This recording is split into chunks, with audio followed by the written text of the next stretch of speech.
নমস্কাৰ দৰ্শকসকল, ১ নম্বৰটো খবৰ কাজিৰঙা বন্ধ ঘোষণা কৰিছিল যদিও পৰ্যটকৰ বাবে ৩১ মে' তাৰিখলৈকে খোলা থাকিব। ২ নম্বৰটো খবৰ ২১ মে' আজি আন্তঃৰাষ্ট্ৰীয় চাহ দিৱস। ৩ নম্বৰটো খবৰ বাৰে বাৰে জ্বৰ উঠিলে সাৱধান, ভয়ংকৰ গতিত বৃদ্ধি পাইছে কৰোনা ভাইৰাছ। গোটেই ভাৰতবৰ্ষত বৰ্তমানলৈকে ২৫৭ জন মানুহৰ দেহত ধৰা পৰিছে কৰোনা ভাইৰাছ। ৪ নম্বৰটো খবৰ ৩ ভাগ হ'ব পাকিস্তান, বেলুচিস্তানৰ পাছত এইবাৰ সিন্ধে বিচাৰিছে স্বাধীন।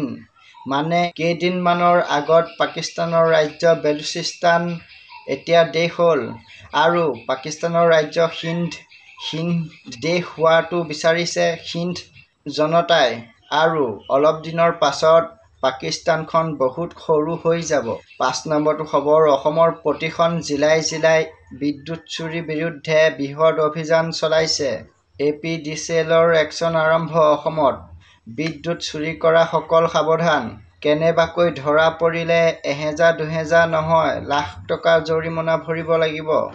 ৬ নম্বৰটো খবৰ বাংলাদেশীৰ বিৰুদ্ধে বৃহৎ একশ্যন ভাৰত চৰকাৰৰ। ভাৰত চৰকাৰে প্ৰতিখন ৰাজ্য চৰকাৰলৈ নিৰ্দেশ দিছে ৩০ দিনৰ ভিতৰত অবৈধভাৱে থকা বাংলাদেশীয়ে ভাৰত এৰিব লাগিব আৰু চহৰে নগৰে গাঁৱে ভূঞে চৰে চাপৰিয়ে আৰু অলিয়ে গলিয়ে বাংলাদেশী দেখিলে ওচৰৰ আৰক্ষী থানাত খবৰ দিয়ক আৰু ভাৰত বাংলাদেশ সীমান্তত আছাম ৰাইফল আৰু BSFক কাৰা নজৰ ৰাখিবলৈ নিৰ্দেশ দিছে অমিত শ্বাহ ডাঙৰীয়াই।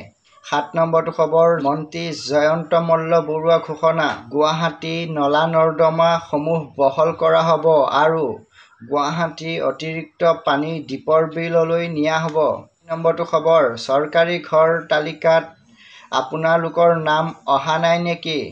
চৰকাৰে মুকলি কৰিছে টোল ফ্ৰী নম্বৰ 01123060484 আৰু 01123063620। ৯ নম্বৰটো খবৰ অমৃত ভাৰত ষ্টেচন আঁচনিৰ অধীনত নিৰ্মাণ নগাঁও হব্যগাঁৱৰ ৰেল ষ্টেচনে নতুন ৰূপ পালে অসমীয়া কলা-সংস্কৃতি আৰু অসমৰ এশিঙীয়া গড়ৰ প্ৰতীকেৰে ধুনীয়াকৈ সজাই তুলিছে। ১০ নম্বৰটো খবৰ APSC কেলেংকাৰী নতুন মূৰ অধ্যক্ষ ৰূপে নিযুক্তি দিয়া আইন বিভাগৰ কৰ্মচাৰীৰ বিৰুদ্ধে গোচৰ। উপ-সচিব M বৰভূঞাৰ বিৰুদ্ধে গোচৰ ৰুজু কৰিছে CIDয়ে। ১১ নম্বৰটো খবৰ কপিলীৰ ওপৰত থকা খানডং বান্ধৰ ৭খন গেট খুলি দিছে কৰ্তৃপক্ষই।